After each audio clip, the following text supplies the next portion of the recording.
अपने फ्रेंड से video call पर बात करने के बाद आरना अपना लैपटॉप लेकर बैठ गई। वहीं दूसरी तरफ आरआर और उसकी टीम के लोग एक खुफिया बंगले में थे। यह बंगला जमीन के नीचे बना हुआ था। बड़े से हॉल में आरआर अपनी चेयर पर रौब से बैठा था। उसका चेहरा इस वक्त बहुत ज्यादा सख्त और भावहीन था। उसके सामने 500 से भी ज्यादा बॉडीगार्ड्स खड़े थे और उनके बीच बहुत से अलग अलग कलर के यूनिफॉर्म पहने आदमी खड़े थे, जिनके कपड़े पर भी आरआर का लोगो था। उनके बीच ही रामू और जैक खड़े थे और बहुत से कमांडो खड़े थे। आरआर का खुद का आर्मी बेस था जो सिर्फ उसके लिए काम करता था। आरआर सबको इंस्ट्रक्शंस दे रहा था, जो सब चुपचाप सुन रहे थे। आरआर सबको देखते हुए बोला, कल से हमारा मिशन स्टार्ट हो रहा है। हमें कुछ भी करके इस लक्ष्य को हासिल करना है। जब तक मैं अपने मकसद में कामयाब नहीं हो जाता, तब तक कोई भी शांति से नहीं बैठेगा। सबको तबाह करना है, किसी को नहीं छोड़ना। और पैलेस की सिक्योरिटी बढ़ा दो और याद रहे, आरना की सेफ्टी का पूरा ख्याल रखा जाना चाहिए। उसकी बात सुनकर सबने हामी भर दी। रुक्षित ने उन्हें और भी कुछ बताया और कहा, जो कोई भी इंफॉर्मेशन मिली है उसे वायरल कर दो और उस अभय वालिया का जरा हालचाल जान लो। सबने हां कहा। तभी सबके सामने बड़ी सी एलसीडी स्क्रीन चालू हुई और उस पर कुछ प्ले होने लगा। यह वीडियो इजिप्ट का था और उसमें कुछ आदमी थे जो एक रूम में बैठकर कुछ खुफिया बातें कर रहे थे। आरआर उन लोगों को नफरत से देख रहा था। उसके चेहरे पर इस वक्त हद से ज्यादा गुस्सा था और यह बेरहम आदमी इन लोगों के साथ किस हद तक हैवानियत करने वाला था, इसका अंदाजा शायद किसी को नहीं था। सबको पता था उनका यह माफिया बॉस कितना खतरनाक आदमी है।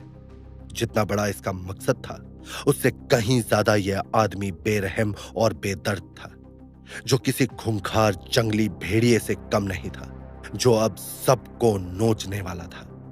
यह खुफिया मीटिंग बहुत देर तक चलती रही। कुछ घंटे बाद उनकी मीटिंग खत्म हो गई। आरआर ने सब पर एक नजर डाली और वहां से उठकर अपनी गाड़ी की तरफ चला गया। सब गार्ड्स उसके पीछे चले गए। आरआर अपनी गाड़ी में बैठ गया और वहां से सीधा पैलेस के लिए निकल गया। थोड़ी देर बाद आरआर पैलेस पहुंच गया था। अब तक रात के 10 बज चुके थे। आरना हॉल में सोफे पर बैठी हुई थी और उसकी गोद में उसका लैपटॉप था। उसने अपने पैरों को फोल्ड किया था और वो अपने लैपटॉप पर कुछ काम कर रही थी। आधे सर्वेंट्स बैकयार्ड में चले गए थे, आधे अभी भी पैलेस में थे। कुछ मेड्स आरना के पास कुछ दूरी पर बैठी हुई थी। रुक्षित जब अंदर आया तो आरना को ऐसे देख अपनी गर्दन हिला दी और उसके पास जाकर बैठ गया। आरना ने जब उसे देखा तो उसके चेहरे पर प्यारी सी और बड़ी सी स्माइल आ गई, जिसे देख रुक्षित निहाल सा हो गया और वो आरना को दीवानगी से देखने लगा। आरना ने उसे अपने एक हाथ से हक किया और बोली, आप आ गए? आरना के ऐसे बर्ताव से रुक्षित उसे देखने लगा। सच में आदमी की लाइफ में वाइफ एक ऐसी शख्स होती है जिसके सिर्फ इतना पूछने भर से दिन की सारी थकान मिट जाती है। रुक्षित ने प्यार से उसे देखा और उसके बालों को चूम कर बोला, तुम अभी तक जाग क्यों रही हो?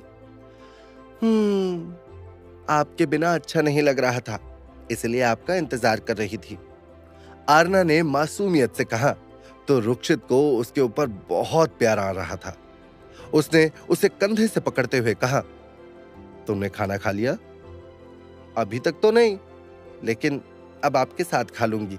चलिए जल्दी से चलिए, मुझे भूख लगी है। आरना ने सोफे से उठते हुए कहा तो रुक्षित ने उससे फ्रेश होने को कहा और कमरे में चला गया और आरना डाइनिंग एरिया में चली गई। थोड़ी देर बाद रुक्षित फ्रेश होकर नीचे आ गया और डाइनिंग एरिया में चला गया। दोनों ने साथ में खाना खा लिया और अपने कमरे में चले गए। आरना जाकर बेड पर बैठ गई। रुक्षित ने अपना नाइट ड्रेस पहना और वो भी बेड पर आरना के पास बैठ गया। आरना ने उसके सीने पर अपना सर रख दिया। रुक्षित ने उसके कमर पर अपना हाथ रखा और दूसरे हाथ से उसे बाहों में घेर लिया और उसे देखते हुए बोला, मैं कुछ दिनों के लिए बाहर जा रहा हूं महबूबा, अपना ख्याल रखना। कब आऊंगा ये नहीं पता। मैंने रामू को यहां रुकने के लिए कहा है।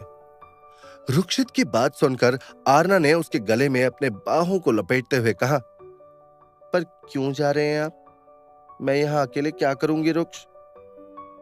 तुम अकेली कहाँ हो? इतने सारे लोग तो हैं घर पर, और रामू भी तो है। रुक्षित ने उसकी कमर को अपने दोनों हाथों से पकड़ते हुए कहा। आरना उसकी बात सुनकर बोली, इससे अच्छा तो मैं लंदन चली जाती हूं, यहां क्या करूंगी? वैसे भी मुझे सबकी बहुत याद आती है। आरना की बात सुनकर रुक्षित ने उसकी कमर को दबाते हुए कहा, लेकिन प्रॉमिस करो कि तुम उस लड़के से दूर रहोगी। आरना ने उसकी बात सुनकर हाँ में सर हिला दिया, तो रुक्षित उसे देख मुस्कुराया और बोला, चलो तो फिर कुछ प्यार मोहब्बत हो जाए। ये कहकर उसने आरना को बेड पर गिरा दिया।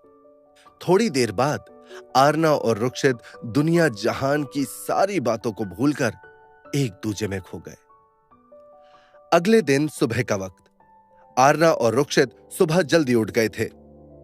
उन दोनों ने साथ में नाश्ता किया और रेडी होकर दोनों साथ में लंदन के लिए निकल गए। रामू आरना के साथ जाने वाला था, क्योंकि रुक्षित उसे अकेले नहीं जाने देना चाहता था।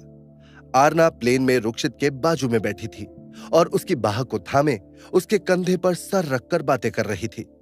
रुक्षित उसके हाथ को प्यार से सहलाते हुए उसकी बातें सुन रहा था। कुछ घंटे बाद वो दोनों लंदन पहुंच गए थे। रुक्षित और आरना लंदन में आरना के घर पहुंच गए थे। दोनों को साथ में आया हुआ देखकर सभी लोग बेहद खुश हो गए थे।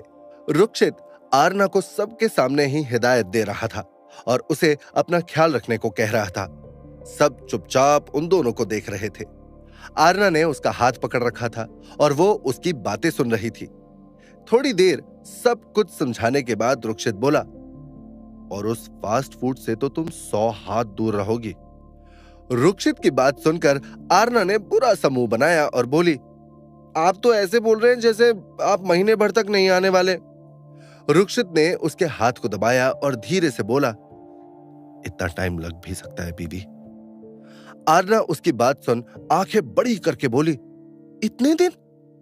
मुझे कुछ नहीं पता, आपको जल्दी आना होगा बस।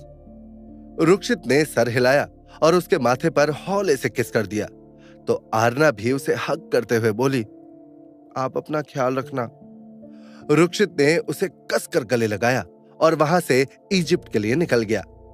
आरना उसे तब तक देख रही थी जब तक वो उसकी आंखों से ओझल नहीं हो गया। उसके जाते ही आरना मायूस हो गई। रामू यही आरना के पास था। उसका भी दिल नहीं लग रहा था। आज पहली बार वो रुक्षित के साथ नहीं गया था। आरना ने सबको देखा जो उसे ही देख रहे थे। रुद्र ने आरना को देखकर तंज कसते हुए कहा, तुम इतनी क्यों उदास हो रही हो आरू? अच्छा हुआ ना वो चला गया, अब तुम्हें यहां रहने को मिलेगा। आरना ने उसे घूर कर देखा और चुपचाप जाकर सोफे पर बैठ गई। सब उसे ऐसे देखते रह गए। अवनी जी ने उसके सर पर हाथ फेरा और कहा, क्या क्या हुआ बेटा, आप ऐसे क्यों बैठ गई? आरना उन्हें देखकर बोली, कुछ नहीं मां, बस ऐसे ही। आप बैठिए मेरे पास, आपसे ढेर सारी बातें करनी है। आरना की बात सुनकर अवनी जी उसके पास बैठ गई। दादाजी ने उसे एक नजर देखा और वहां से सीधा अपने कमरे में चले गए। रुद्र और वरुण जी आरना को बाय कहकर अपने ऑफिस चले गए। दादी जी और अवनी जी आरना के पास बैठकर बातें कर रही थी। रामू वहां से थोड़ी देर के लिए लंदन वाले ऑफिस की ब्रांच में गया था। थोड़ी देर बाद वो वापस आया तो देखा आरना अभी भी वैसे ही बैठी है। उसे आता देख आरना बोली, भाई चलिए हॉस्पिटल चलते हैं। रामू ने सर हिलाया और विला से बाहर निकल गया। आरना उसके साथ हॉस्पिटल चली गई। थोड़ी देर बाद वो दोनों हॉस्पिटल पहुंच गए। रामू ने कार पार्क की और वो भी उसके साथ अंदर चला गया। आरना इस वक्त साड़ी में थी, जो सबके लिए एक अजूबा था। सब उसे मुड़ मुड़ कर देख रहे थे। आरना जाकर एक केबिन के बाहर रुक गई और उसने धीरे से नॉक किया। अंदर से एक शांत मगर थोड़ी सी सख्त आवाज आई, कम इन। आरना ने धीरे से दरवाजा खोल दिया और केबिन के अंदर जाकर खड़ी हो गई। सामने शिवांश बैठा था और उसके सामने चेयर पर रूही बैठी थी। रूही की पीठ दरवाजे की तरफ थी और उसका चेहरा शिवांश के सामने था। आरना को देखकर शिवांश अपनी जगह से उठ गया। उसे ऐसे देख रूही ने भी पीछे मुड़कर देखा। आरना को अपने सामने देख रूही बहुत ज्यादा खुश हो गई। उसने जल्दी से आगे बढ़कर आरना को हग करना चाहा, पर आरना उसके साथ मजाक करते हुए वहां से साइड में हट गई। उसके ऐसा करते ही रूही सीधा जाके रामू के गले लग गई, जो आरना के पीछे ही केबिन के अंदर आ रहा था। उसके ऐसा करने से रामू अपनी जगह पर जम सा गया था और शिवांश और आरना उसे ऐसे देखकर उस पर हंस रहे थे। रामू के गले लगते ही रूही ने आंखें बंद कर ली थी, तो अपने हाथों से उसे पकड़ते हुए वो बोली, आरू, तू इतनी मोटी कब हो गई? रूही की बात सुनकर रामू अपने होश में आया और उसे घूरने लगा और अपने मन में बोला, मेरी इतनी अच्छी बॉडी को ये लड़की मोटा समझ रही है। लगता है एक बार मजा चखाना होगा। आरना रूही की बात सुनकर जोर जोर से हंसने लगी। उसकी हंसी की आवाज सुनकर रूही ने अपनी आंखें खोल दी और सामने आरना को ना देख वो जोर से चिल्लाई। उसके चिल्लाने की आवाज सुनकर रामू ने उसके मुंह पर हाथ रखा और बोला, पहले तो खुद आकर मुझसे चिपक गई और अब चिल्लाने का नाटक करती हो। रूही ने उसे बुरी तरह घूरा और उसके हाथ पर जोर से काट लिया। उसके काटने से रामू को थोड़ा सा भी फर्क नहीं पड़ा। ये देख रूही की आंखें बड़ी हो गई। उसने रामू को धक्का दिया और उससे दूर हो गई। आरना रूही को ऐसे देख उसके गले लग गई। उन दोनों को देख शिवांश भी आगे बढ़ने लगा, लेकिन रामू को देख वो रुक गया। उसे डर था, कहीं वो पागल आदमी यहां ना हो, नहीं तो पता नहीं मेरी जिंदगी का आज आखिरी दिन बन जाए। रुक्षित अपने कौन से मिशन को पूरा करने के लिए निकला है? आरना लंदन में शादी के बाद पहली बार ज्यादा दिनों तक रहने वाली है। कैसा रहेगा उसका अनुभव? जानने के लिए सुनते रहिए इस दिलचस्प कहानी का अगला। आरना को लंदन उसके मायके में छोड़ने के बाद रुक्षित अपने मकसद को हासिल करने के लिए इजिप्ट निकल गया। लंदन में उसने आरना के पास रामू को भी छोड़ दिया था। वो आरना की सिक्योरिटी को लेकर कोई रिस्क नहीं लेना चाहता था। वहीं दूसरी तरफ रुक्षित और उसकी पूरी टीम ईरान पहुंच गई थी। यहां से आगे रुक्षित अकेला इजिप्ट जाना चाहता था, लेकिन दादाजी की धमकी सुन उसने अपने साथ कुछ आदमियों को ले जाने का प्लान बनाया था। प्लान के हिसाब से सब सही जा रहा था। आरआर के आदमी इंडिया से लेकर इजिप्ट तक फैल गए थे। जैक और कुछ कमांडो आरआर के साथ जा रहे थे। सबने अपना गेटअप बदल लिया था। सिर्फ आरआर ही अपने माफिया के रूप में था। उसने आज जो ओवरकोट पहना था वो पूरा यूनिक टेक्नोलॉजी से बनाया गया था, जो उसको सुरक्षा भी प्रदान करेगा। वो ओवरकोट आरआर की बॉडी पर इतना अच्छा लग रहा था कि वो आदमी किसी सुपर हीरो से कम नहीं लग रहा था। वो पूरा ऊपर से नीचे तक ब्लैक कलर से ढका हुआ था। उसके चेहरे पर हद से ज्यादा गुरूर और घमंड था। वो खतरनाक इंसान ईरान से इजिप्ट के लिए निकल गया था। वो अपने देश से गद्दारी करने वाले कुछ ऐसे आदमियों को मिटाने निकला था जो हमारे देश को मिटाना चाहते थे। देश में दहशत फैलाकर अपना राज कायम करना चाहते थे। वो देश को एक बार फिर से गुलाम बनाना चाहते थे।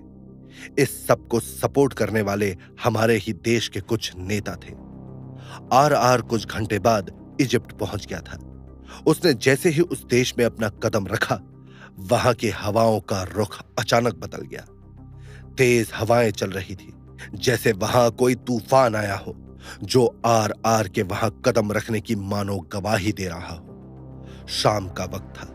सूरज ढल रहा था, जिसकी लालिमा में वो माफिया बादशाह खूंखार रूप में वहां खड़ा था। सब अपने प्लान के हिसाब से जा रहे थे और सब कुछ अलर्ट मोड पर था।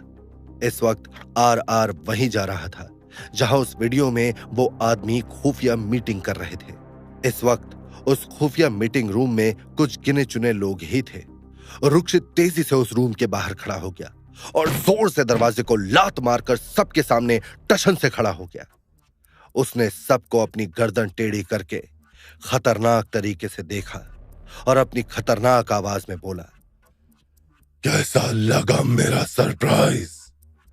शौक लगा ना? आरआर को वहां पर देख वहां बैठे सभी आदमियों की हालत खराब हो गई। सब जल्दी से अपनी जगह से उठ गए। और भागने लगे।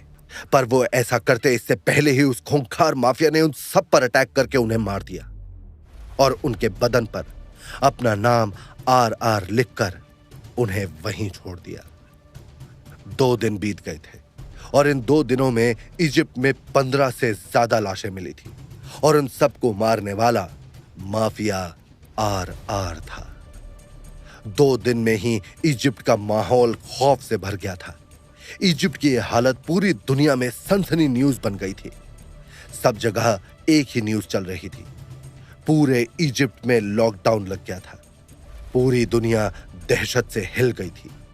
वो माफिया आदमी लोगों को क्यों मार रहा था, यह किसी को समझ नहीं आ रहा था, क्योंकि किसी को भी नहीं पता था मरने वाले लोग कौन हैं।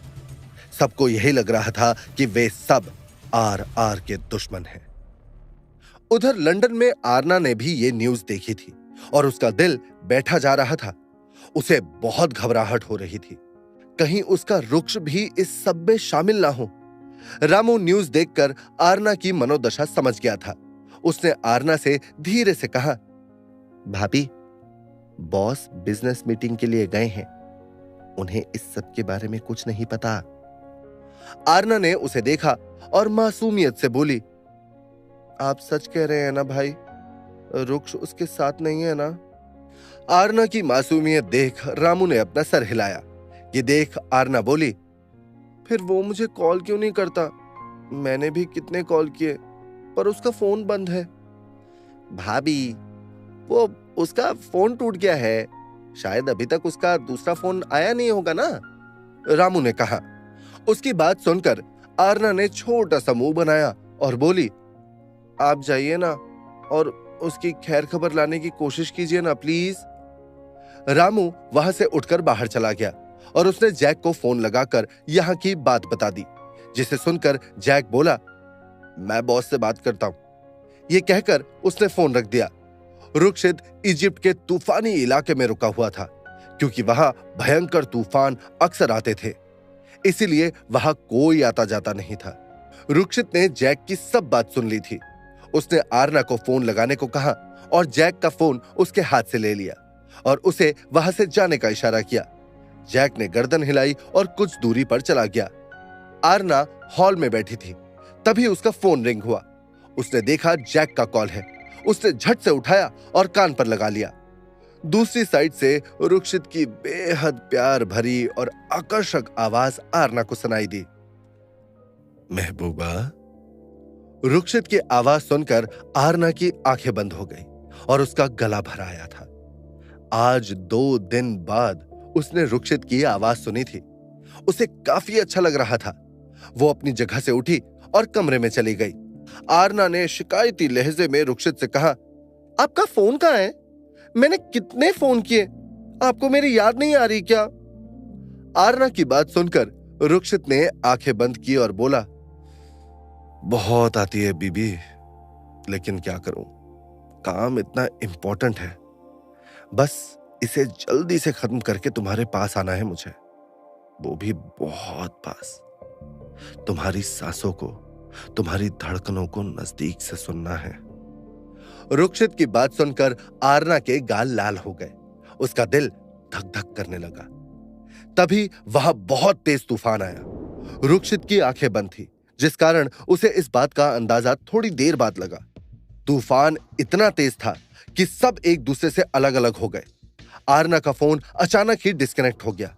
ये देख वो मायूस हो गई। रुक्षित उस भयंकर तूफान में फंस गया था। तभी वहां बहुत से आदमी आए और उसने उन सब पर हमला कर दिया। देखते ही देखते चारों तरफ लाशों के ढेर लग गए।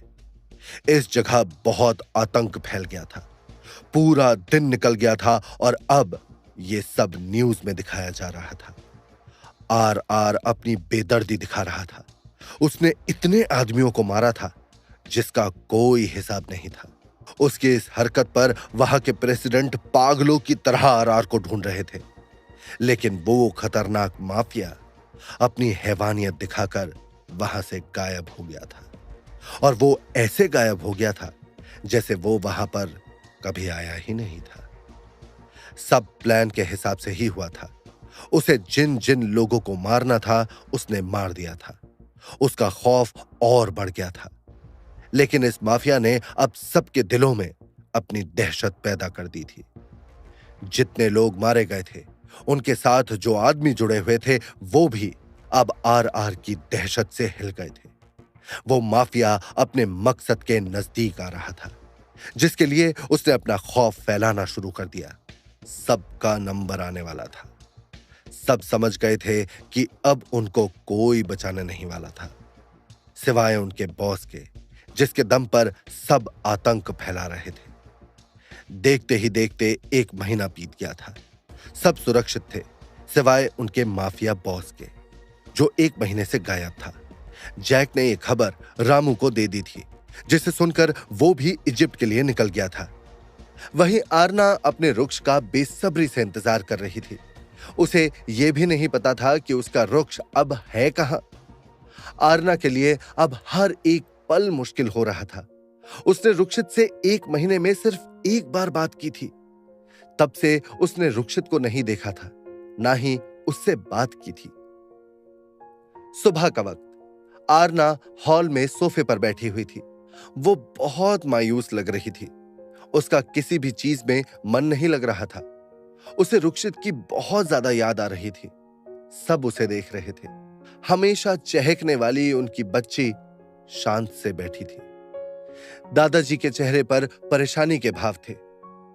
पता नहीं ये लड़का कहां गायब हो गया है, जिंदा भी है या नहीं। सब बैठकर न्यूज देख रहे थे, जिसमें कुछ इस तरह न्यूज दिखाई जा रही थी। Breaking news. नमस्कार, मैं अदिति शर्मा लेकर आई हूं आप सबके लिए एक ब्रेकिंग न्यूज। आइए जानते हैं वो क्या है।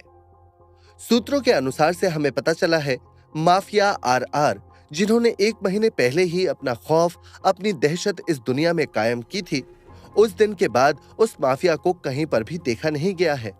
ना ही उन्हें उनकी कंपनी में देखा गया है और ना ही बाहर कहीं और। ये तो रही आर की न्यूज, लेकिन इससे भी बड़ी न्यूज तो ये है कि आर के साथ काम करने वाले, उसका सब कुछ पर्सनली देखने वाले मिस्टर रुक्षित ठाकुर, जी हां, सही सुना आपने, मिस्टर रुक्षित ठाकुर, वो भी 1 महीने से गायब है। सूत्रों के अनुसार पता चला है कि वो किसी बिजनेस मीटिंग के लिए इंडिया से बाहर गए थे। उन्हें आखिरी बार लंदन एयरपोर्ट पर देखा गया था। सुनने में आया है कि इन पर कुछ लोगों ने हमला करवाया है, जिसमें काफी लोग घायल हुए हैं और तब से उनका कुछ भी अता पता नहीं है। तो कहां गायब हो गए हैं ये दोनों, किसी को कुछ भी नहीं पता है। बस आप सभी सावधान रहें, सतर्क रहें और अपने अपने घरों में सेफ रहें।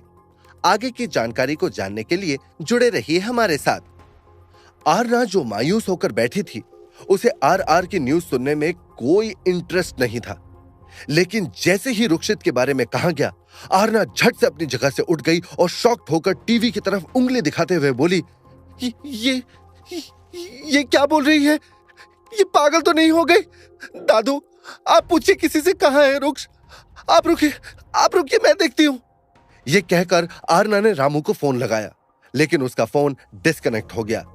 यह देख आरना ने जैक को फोन लगाया। जैक ने उसका फोन रिसीव नहीं किया। यह देख आरना को अब घबराहट होने लगी थी। उसने बेचैनी से फिर से उन दोनों को फोन लगाया, लेकिन उन दोनों ने उसका फोन नहीं उठाया। आरना अब रोने लगी थी। उसे ऐसे देख अवनी जी ने उसे संभालने की कोशिश की। आरना रोते हुए बोली, दादू पूछिए किसी से वो कहां है, मुझे वो चाहिए। आरना बहुत रो रही थी। उसका दिल बेचैनी से बेतहाशा धड़क रहा था। दादू उसकी हालत देख परेशान हो गए थे। उन्होंने अपना फोन निकाला और रामू को फोन लगा दिया। उधर से कुछ रिंग जाने के बाद रामू ने फोन उठा लिया और कान पर लगा दिया। दादू उसके फोन उठाते ही साइड में चले गए और रामू से बोले, क्या हुआ, कुछ पता चला? दूसरी साइड से रामू परेशानी से बोला, नहीं दादू, उनका कुछ पता नहीं चल रहा। हमें सब कुछ चेक किया है, लेकिन कुछ भी पता नहीं चल रहा। बस उनकी कैप और मास्क मिला है, कुछ भी समझ में नहीं आ रहा। आखिर ऐसे अचानक कहां गायब हो गया है आर? यानी कि रुक्षित, क्या वो सुरक्षित है? या पड़ गया है किसी बड़ी मुसीबत में? बेहद तनावपूर्ण मोड़ पर आकर खड़ी हो गई है यह दास्तान। आगे क्या होगा जानने के लिए सुनना जरूरी है इस श्रृंखला